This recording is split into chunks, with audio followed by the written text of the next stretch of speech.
ओम श्री गणेशाय नमः। संक्षिप्त श्री पद्म पुराण षष्ठी खंड। श्री रामचंद्र जी का लंका, रामेश्वर, श्री पुष्कर एवं मथुरा होते हुए गंगा तट पर जाकर भगवान श्री वामन की स्थापना करना। श्री भीष्म जी ने पूछा, हे ब्रह्मर्षि, श्री रामचंद्र जी ने कान्यकुब्ज देश में भगवान श्री वामन की प्रतिष्ठा किस प्रकार की? उन्हें श्री वामन जी का विग्रह कहाँ प्राप्त हुआ? इन सब बातों का विस्तार के साथ वर्णन कीजिए। हे भगवान, श्री रामचंद्र जी के कीर्तन से संबंध रखने वाली कथा बड़ी ही मधुर, पावन तथा मनोरम होती है। आपने जो यह कथा सुनाई है उससे मेरे हृदय और कानों को बड़ा सुख मिला है। सारा संसार भगवान श्री रामचंद्र जी को प्रेम और अनुराग से देखता है। वे बड़े ही धर्मज्ञ थे। वे जब पृथ्वी का राज्य करते थे उस समय कभी वृक्ष फल और रस से भरे रहते थे। पृथ्वी बिना जोते ही अन्न देती थी। उन महात्मा का इस भूमंडल पर कोई शत्रु नहीं था। अतः हे मुनिवर, मैं उन भगवान श्री रामचंद्र जी का सारा चरित्र सुनना चाहता हूँ। श्री पुलस्त्य मुनि जी बोले, हे महाराज, धर्म के मार्ग पर स्थित रहने वाले श्री रामचंद्र जी ने कुछ काल के पश्चात जो महत्वपूर्ण कार्य किया उसे एकाग्र मन से सुनो। एक दिन श्री रघुनाथ जी मन ही मन इस बात का विचार करने लगे कि राक्षस कुलोत्पन्न राजा विभीषण लंका में रहकर सदा ही राज्य करते रहे, उसमें किसी प्रकार की विघ्न बाधा न पड़े। इसके लिए क्या उपाय हो सकता है? मुझे चलकर उन्हें हित की बात बतानी चाहिए जिससे उनका राज्य सदा कायम रहे। अमित तेजस्वी श्री रामचंद्र जी जब इस प्रकार विचार कर रहे थे उसी समय भरत जी वहां आए और श्री रामचंद्र जी को विचार मग्न देख यूं बोले, हे देव श्री राम भाई, आप क्या सोच रहे हैं? यदि कोई गुप्त बात न हो तो मुझे बताने की कृपा करें। श्री रघुनाथ जी ने कहा, मेरी कोई भी बात तुमसे छिपाने योग्य नहीं है। तुम और महायशस्वी लक्ष्मण मेरे बाहरी प्राण हो। मेरे मन में इस समय सबसे बड़ी चिंता यह है कि विभीषण देवताओं के साथ कैसा बर्ताव करते हैं, क्योंकि देवताओं के हित के लिए ही मैंने रावण का वध किया था। इसलिए हे वत्स, जहाँ विभीषण है वहाँ मैं जाना चाहता हूँ। लंकापुरी को देखकर राक्षस राज को उनके कर्तव्य का उपदेश करूँगा। भगवान श्री रामचंद्र जी के ऐसा कहने पर हाथ जोड़कर खड़े हुए भरत ने कहा, मैं भी आपके साथ चलूंगा। श्री रघुनाथ जी बोले, हे महाबाहु, अवश्य चलो। फिर वे लक्ष्मण से बोले, हे वीर, तुम नगर में रहकर हम दोनों के लौटने तक इनकी रक्षा करना। लक्ष्मण को इस प्रकार आदेश देकर कौशल्या का आनंद बढ़ाने वाले श्री रामचंद्र जी ने पुष्पक विमान का स्मरण किया। विमान के आ जाने पर वे दोनों भाई उस पर आरूढ़ हुए। सबसे पहले वह विमान गांधार देश में गया। वहां भगवान ने भरत के दोनों पुत्रों से मिलकर उनकी राजनीति का निरीक्षण किया। इसके बाद पूर्व दिशा में जाकर वे लक्ष्मण के पुत्रों से मिले। उनके नगरों में 6 रातें व्यतीत करके दोनों भाई राम और भरत दक्षिण दिशा की ओर चलते चले। गंगा यमुना के संगम स्थान प्रयाग में जाकर महर्षि भरद्वाज को प्रणाम करके वे अत्रि मुनि के आश्रम पर गए। वहां अत्रि मुनि से बातचीत करके दोनों भाइयों ने जन स्थान की यात्रा की। जन स्थान में प्रवेश करते हुए श्री रामचंद्र जी बोले, हे भरत, यही वह स्थान है जहाँ दुरात्मा रावण ने गृधराज जटायु को मारकर सीता का हरण किया था। जटायु हमारे पिताजी के मित्र थे। इस स्थान पर हम लोगों का दुष्ट बुद्धि वाले कवंद के साथ महान युद्ध हुआ था। कवंद को मारकर हमने उसे आग में जला दिया था। मरते समय उसने बताया कि सीता रावण के घर में है। उसने यह भी कहा कि आप ऋषमुयुक पर्वत पर जाइए, वहां सुग्रीव नाम के वानर रहते हैं, वे आपके साथ मित्रता करेंगे। यही वह पंपा सरोवर है जहाँ सबरी नाम की तपस्विनी रहती थी। यही वह स्थान है जहाँ सुग्रीव के लिए मैंने बाली को मारा था। हे वीर भरत, बाली की राजधानी किष्किंधापुरी यह दिखाई दे रही है। इसी में धर्मात्मा वानरराज सुग्रीव अनन्याय वानरों के साथ निवास करते हैं।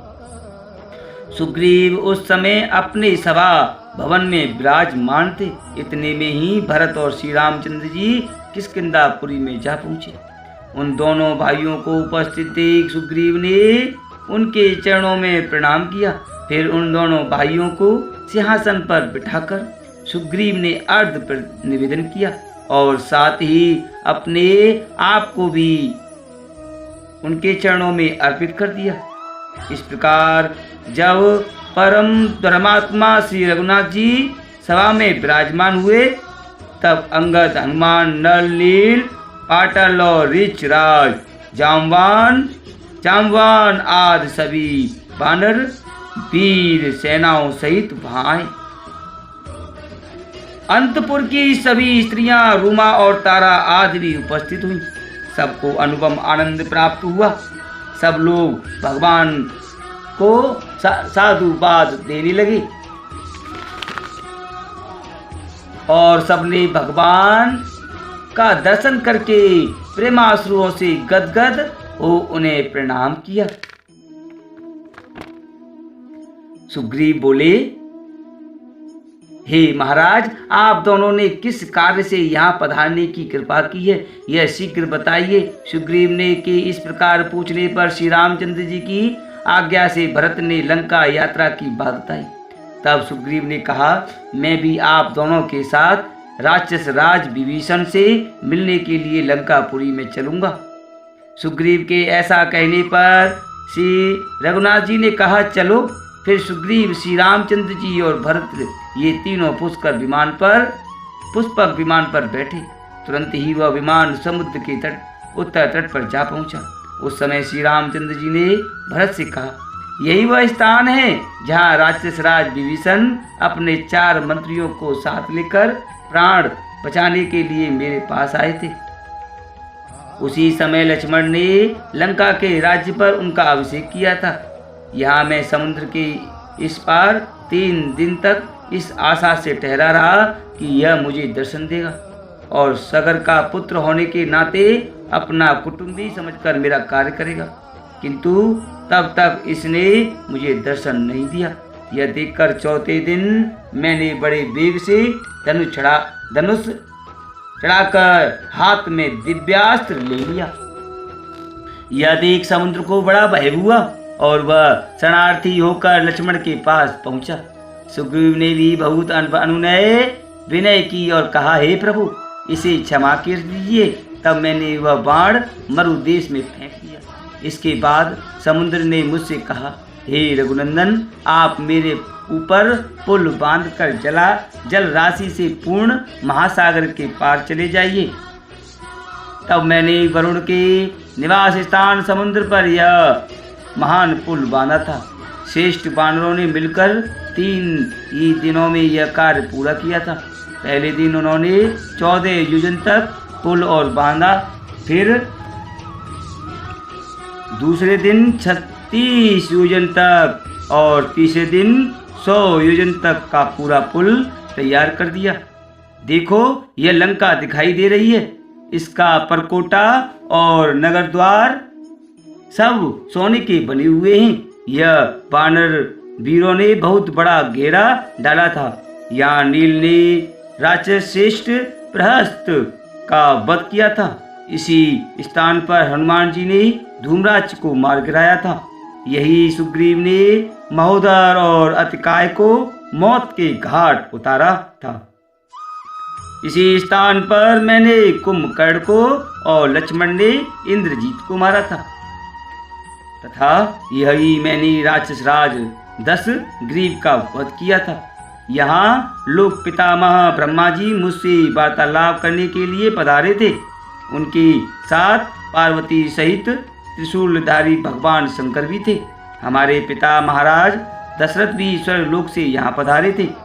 जानकी की शुद्धि चाहने वाले उन सभी लोगों के समक्ष सीता ने इस स्थान पर अग्नि में प्रवेश किया था और वे सर्वथा शुद्ध प्रमाणित हुई थी। लंकापुरी के अधिष्ठाता देवताओं ने भी सीता की अग्नि परीक्षा देखी थी। सीता जी की आज्ञा से मैंने सीता को स्वीकार किया। पिताजी की आज्ञा से मैंने सीता जी को स्वीकार किया। उसके बाद महाराज ने मुझसे कहा, हे बेटा, अब अयोध्या जाओ। श्री रामचंद्र जी अब इस प्रकार बात कर रहे थे। पुष्पक विमान वहीं ठहरा रहा। उसी समय प्रधान राक्षसों ने जो वहां उपस्थित थे तुरंत ही विभीषण के पास जा बड़े हर्ष में भरकर निवेदन किया, हे राक्षस राज, सुग्रीव के साथ भगवान श्री रामचंद्र जी पधारे हैं। उनके साथ उन्हीं की सी आकृति वाले एक दूसरे पुरुष भी हैं। श्री रामचंद्र जी नगर के समीप आ गए। यह समाचार सुनकर विभीषण ने प्रिय संवाद सुनाने वाले उन दूतों का विशेष सत्कार किया तथा उन्हें धन देकर उनके सभी मनोरथ पूर्ण किए। फिर लंकापुरी को सजाने की आज्ञा देकर वे मंत्रियों के साथ बाहर निकले।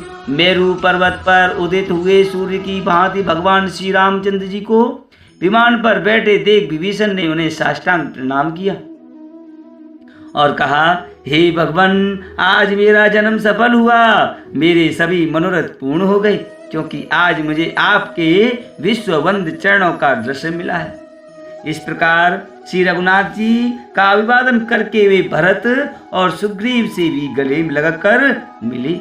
तदनंतर उन्होंने स्वर्ग से भी बढ़कर सुशोभित लंकापुरी में सबको प्रवेश कराया और सब प्रकार के रत्नों से सुशोभित रावण के जगमगाते हुए भवन में उन्हें ठहराया। जब श्री रामचंद्र जी आसन पर विराजमान हो गए तब विभीषण ने अर्ध निवेदन करके हाथ जोड़कर सुग्रीव और भरत से कहा, यहाँ पधारे हुए भगवान श्री रामचंद्र जी को भेंट करने योग्य कोई वस्तु मेरे पास नहीं है। यह लंकापुरी तो स्वयं भगवान ने ही त्रिलोकी के लिए कंटक रूप पापी शत्रु को मारकर मुझे प्रदान की है। यह पुरी ही नहीं, ये स्त्रियां, वे पुत्र तथा स्वयं में सब कुछ को भगवान की सेवा में अर्पित है। हे भगवान, आपको नमस्कार है, आप इसे स्वीकार करें। तदनंतर राजा विभीषण का मंत्रिमंडल और लंका के निवासी श्री रामचंद्र जी के दर्शन के लिए उत्सुक हुआ वहां आए और विभीषण से बोले, हे प्रभु, हमें श्री रामचंद्र जी का दर्शन करा दीजिए। विभीषण ने कहा, हे महाराज, श्री रामचंद्र जी से उनका परिचय कराया और श्री रामचंद्र जी की आज्ञा से भरत ने उन राक्षस पतियों के द्वारा भेंट में दिए हुए धन और रत्न राशि को ग्रहण किया। इस प्रकार राक्षस राज के भवन में श्री रघुनाथ जी ने 3 दिन तक निवास किया। चौथे दिन जब श्री रामचंद्र जी राजसभा में विराजमान थे, राजमाता केकसी ने विभीषण से कहा, बेटा, मैं भी अपनी बहुओं के साथ चलकर श्री रामचंद्र जी का दर्शन करूंगी। तुम उन्हें सूचना दे दो। ये महाभाग श्री रघुनाथ जी 4 मूर्तियों में प्रकट हुए। सनातन भगवान विष्णु ही है तथा परम सौभाग्यवती सीता साक्षात लक्ष्मी है। तुम्हारा बड़ा भाई उनके स्वरूप को नहीं पहचान पाया था। तुम्हें तुम्हारे पिता ने देवताओं के सामने पहले ही कह दिया था कि भगवान श्री विष्णु रघुकुल में राजा दशरथ के पुत्र रूप में अवतार लेंगे। वे ही दशग्रीव रावण का विनाश करेंगे। विभीषण बोले, हे माँ, तुम श्री रघुनाथ जी के समीप अवश्य जाओ, मैं पहले जाकर उन्हें सूचना देता हूँ। यूँ कहकर विभीषण जहाँ श्री रामचंद्र जी थे वहां गए और वहां भगवान का दर्शन करने के लिए आते हुए सब लोगों को विदा करके उन्होंने सभा भवन को सर्वथा एकांत बना दिया। फिर श्री रामचंद्र जी के सम्मुख खड़े होकर कहा, हे महाराज, मेरा निवेदन सुनिए। रावण को, कुंभकर्ण को तथा मुझको जन्म देने वाली मेरी माता केकसी आपके चरणों का दर्शन चाहती है। आप कृपा करके उसे दर्शन दें। श्री रामचंद्र जी ने कहा, हे राक्षस राज, तुम्हारी माता मेरी भी माता ही है। मैं माता का दर्शन करने की इच्छा से स्वयं ही उनके पास चलूंगा। तुम शीघ्र ही मेरे आगे आगे चलो। ऐसा कहकर वे सिंहासन से उठे और चल पड़े। केकसी के पास पहुंचकर उन्होंने मस्तक पर अंजलि बांधकर उसे प्रणाम करते हुए कहा, हे देवी, मैं आपको प्रणाम करता हूँ। मित्र की माता होने के नाते आप धर्मतः मेरी भी माता हैं। जैसे कौशल्या मेरी माता है, उसी प्रकार आप भी मेरी ही माता हैं। केकसी बोली, हे वत्स, तुम्हारी जय हो, तुम चिरकाल तक जीवित रहो। हे वीर, मेरे पति ने कहा था कि भगवान श्री विष्णु देवताओं का हित करने के लिए रघुकुल में मनुष्य रूप में अवतार लेंगे। वे रावण का विनाश करके विभीषण को राज्य प्रदान करेंगे। वे दशरथ नंदन श्री रामचंद्र जी बाली का वध और समुद्र पर पुल बांधने का बाद का कार्य भी करेंगे। इस समय स्वामी के वचनों का स्मरण करके मैंने तुम्हें पहचान लिया। सीता लक्ष्मी है, तुम श्री विष्णु हो और वानर देवता। अच्छा हे बेटा, तुम्हें अमर यश प्राप्त हो। विभीषण की पत्नी शर्मा ने कहा, हे भगवान, यही अशोक वाटिका में आपकी प्रिया श्री जानकी देवी की मैंने पूरे 1 वर्ष सेवा की थी। वे मेरी सेवा से यहाँ सुखपूर्वक रही। हे परंतप मैं प्रतिदिन सीता जी के चरणों का स्मरण करती हूँ। रात दिन यही सोचती रहती हूँ कि कब उनका दर्शन होगा। आप श्री राम, आप श्री जनक जननी को अपने साथ ही क्यों नहीं ले आए? उनके बिना अकेले आपकी शोभा नहीं हो रही है। आपके निकट सीता शोभा पाती हैं और सीता के समीप आप। जब शर्मा इस प्रकार बात कर ही रही थी, उस समय भरत मन ही मन सोचने लगे, यह कौन स्त्री है जो श्री रघुनाथ जी से वार्तालाप कर रही है? श्री रामचंद्र जी भरत का अभिप्राय ताड़ गए।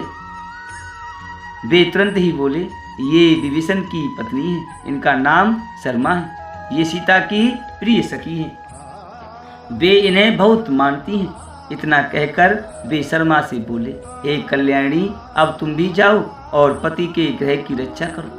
इस प्रकार सीता की प्यारी सखी शर्मा को बिता करके श्री रामचंद्र जी ने विभीषण से कहा, हे निष्पाप विभीषण, तुम सदा देवताओं का प्रिय कार्य करना, कभी उनका अपराध न करना। तुम्हें देवराज के आज्ञानुसार ही चलना चाहिए। यदि लंका में किसी तरह कोई मनुष्य चला आए तो राक्षस को उसका वध नहीं करना चाहिए, वरम मेरी ही भांति उसका सत्कार करना चाहिए। विभीषण ने कहा, हे नरश्रेष्ठ, आपकी आज्ञा के अनुसार ही मैं सारा कार्य करूंगा। विभीषण जब इस प्रकार कह रहे थे, उसी समय वायु देवता ने आकर श्री रामचंद्र जी कहा, हे महाभाग, यहाँ भगवान श्री विष्णु की वामन मूर्ति है, जिसने पूर्व काल में राजा बलि ने को बांधा था। आप उसे ले जाएं और कान्य कुब्ज देश में स्थापित कर दें। वायु देवता के प्रस्ताव में श्री रामचंद्र जी की सम्मति जान विभीषण ने श्री वामन भगवान के विग्रह को सब प्रकार के रत्नों से विभूषित किया और लाकर भगवान श्री राम को समर्पित कर दिया। फिर उन्होंने इस प्रकार कहा, हे रघुनंदन, जिस समय मेघनाद ने इंद्र को परास्त किया था, उस समय विजय चिन्ह के रूप में वह इस वामन मूर्ति को इंद्र लोक से उठा लाया था। हे देव, आप इन भगवान को ले जाइए और यथा स्थान इन्हें स्थापित कीजिए। तथास्तु कहकर श्री रामचंद्र जी पुष्प अभिमान पर आरूढ़ हुए।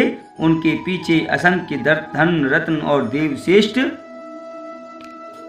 वामन जी को लेकर सुग्रीव और भरत भी विमान पर चढ़े।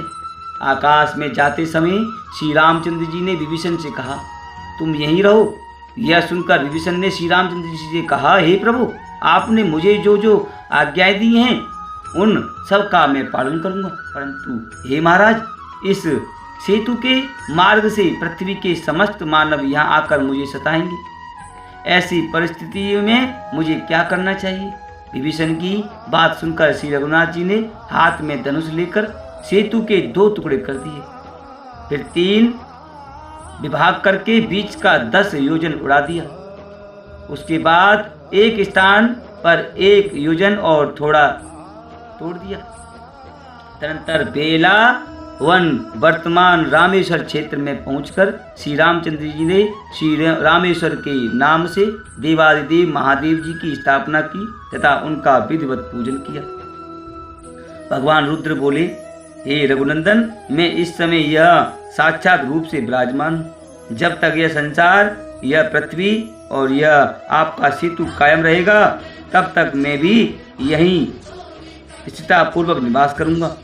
श्री रामचंद्र जी ने कहा, भक्तों को अभय करने वाले देव देवेश्वर भगवान आपको नमस्कार है।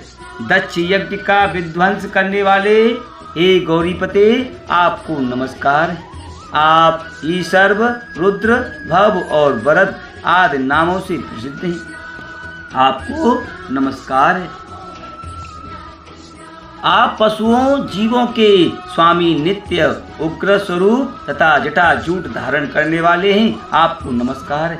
आप ही महादेव, भीम और त्र्यंबक नेत्रधारी कहलाते हैं। आपको नमस्कार है।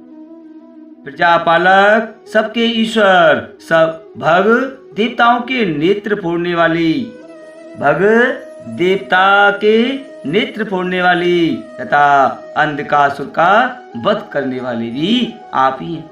आपको नमस्कार है। आप नीलकंठ हैं, भीम हैं, वेदा विधाता ब्रह्मा जी के द्वारा स्तुत कुमार कार्तिकेय के शत्रु का विनाश करने वाले, कुमार को जन्म देने वाले, विलोहित धूम्र शिव क्रथन, नील शिखंड शूली त्रिशूलधारी, दिव्य साई, उग्र और त्रिनेत्र आदि नामों से प्रसिद्ध हैं।